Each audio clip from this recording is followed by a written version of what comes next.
Hello மக்களே, இன்றைக்கி வீடியோவில் என்ன பார்க்க போகிறோன்னா பீட்ரூட் புலாவ் தான் பார்க்க போகிறோம். அது எப்படி செய்யுதுன்னு பார்த்துக்கலாம் வாங்க. ஒரு ஸ்பூன் எண்ணெய் சேர்த்துக்கலாம், நெய் ஒரு ஸ்பூன் சேர்த்துக்கலாம்,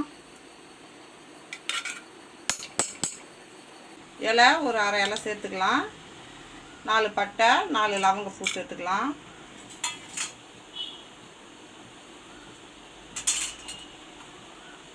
ரெண்டு பச்சை மிளகாய் சேர்த்துக்கலாம்,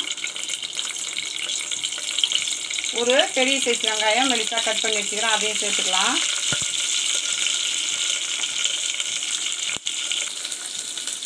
இப்போ நல்லா வதக்கிக்கலாம். நம்ம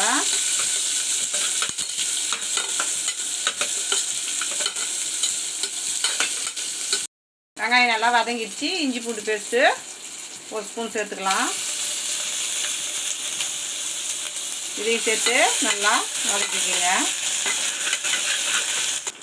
எல்லாம் நல்லா வதங்கிடுச்சு. நம்ம பீட்ரூட் கட் பண்ணி வச்சுருக்கிறத சேர்த்துக்கலாம். நான் இந்தமாரி நீல வாக்கில் கட் பண்ணி வச்சுக்கிறேன். ஒரு பீட்ரூட்டு நான் சின்ன கிளாஸ் அரிசி தான் போட்டுக்கிறேன், ஒரு கிளாஸு, அதனால் ஒரு பீட்ரூட்டு சேர்த்துக்கலாம். இப்போ இதை நல்லா வதக்கிக்கலாம்.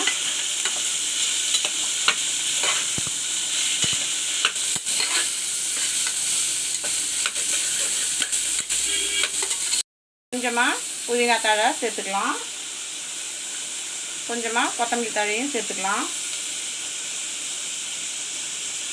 இதையும் சேர்த்து நல்லா வதக்கிக்கலாம்.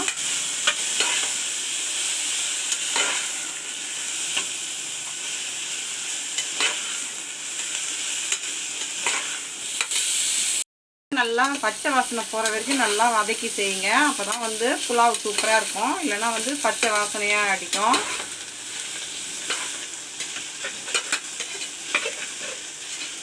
பீட்ரூட் நல்லா வதங்கிடுச்சு. நம்ம அரிசியை சேர்த்துக்கலாம்.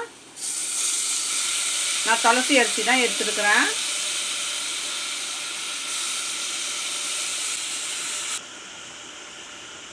இப்போ 2 கிளாஸ் தண்ணி நம்ம சேர்த்துக்கலாம். இந்த கிளாஸில் தான் 1 கிளாஸ் அரிசி எடுத்துருக்குறேன்.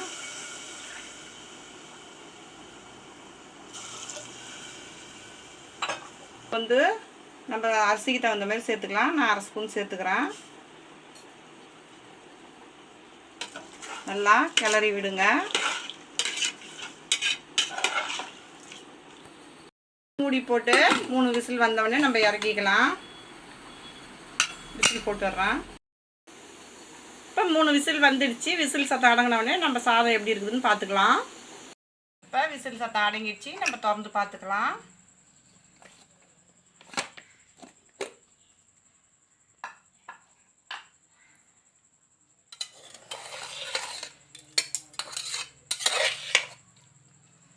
நல்லா சூப்பராக வந்துருக்குது.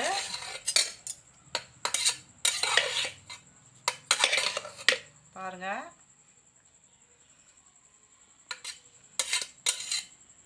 பிளேட்டுக்கு மாற்றிக்கலாம். நம்மளுடைய பீட்ரூட் புலாவ் சூப்பராக ரெடி ஆகிடுச்சு. இந்த வீடியோ பிடிச்சிருந்தா லைக் பண்ணுங்கள், ஷேர் பண்ணுங்கள், கமெண்ட் பண்ணுங்கள். மறக்காமல் நம்ம சேனலை சப்ஸ்கிரைப் பண்ணிவிட்டு பக்கத்தில் இருக்க பெல் ஐக்கான் கிளிக் பண்ணி ஆளுன்னு கொடுத்துருங்க. தேங்க்ஸ் ஃபார் வாட்சிங்.